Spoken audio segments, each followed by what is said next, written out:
விழுப்புரம் மாவட்டம் விக்கிரவாண்டி அருகே சாலையில் மரம் விழுந்ததால் போக்குவரத்து பாதிக்கப்பட்டது. இது குறித்த கூடுதல் விவரங்களுடன் செய்தியாளர் சிவச்சந்திரன் இணைகிறார். சிவச்சந்திரன், இந்த மரத்தை அகற்றும் பணி தொடங்கிவிட்டதா? என்ன நிலவரம்? அதாவது விழுப்புரம் மாவட்டத்தை பொறுத்தவரை இன்று மாலை முதல் பார்த்தீங்கன்னா விழுப்புரம், விக்கிரவாண்டி, முண்டிய மற்றும் வி சாலை, சித்தனி உள்ளிட்ட இடங்களில் மாலை முதலே பலத்த காற்று வீசியது. விழுப்புரத்தில் லேசான மழை பெய்த போதிலும் விக்கிரவாண்டி, சித்தனி போன்ற அந்த பகுதிகளில் மிதமான மழை பெய்தது.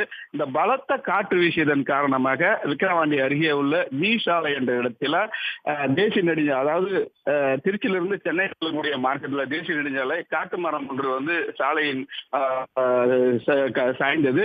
இதனால் அந்த தேசிய நெடுஞ்சாலை அதிக அளவு வாகனங்கள் சென்று கொண்டிருந்தால் வாகன போக்குவரத்து பாதிக்கப்பட்டது.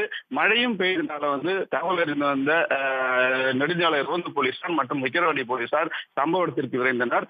மழை பெய்ததன் காரணமாக உடனடியாக அங்க வாகனத்தை வர வைக்கவில்லை.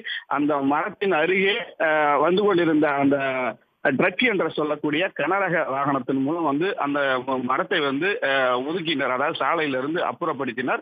அப்பொழுது அந்த வாகனத்தின் பின்பகுதி அந்த சாலையோர பள்ளத்தில் சிக்கியது. இருந்த போதிலும் மரம் ஓரளவுக்கு ஒரு வழி வாகனம் செல்லும் அளவுக்கு ஓரம் கட்டப்பட்டன.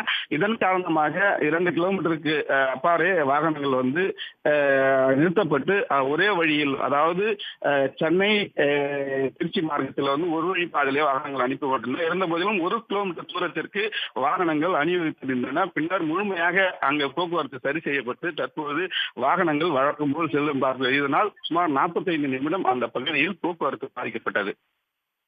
தகவல்களுக்கு நன்றி சிவச்சந்திரன். உடனுக்குடன் செய்திகளை தெரிந்து கொள்ள சன் நியூஸ் பெல் ஐகானை கிளிக் பண்ணுங்க.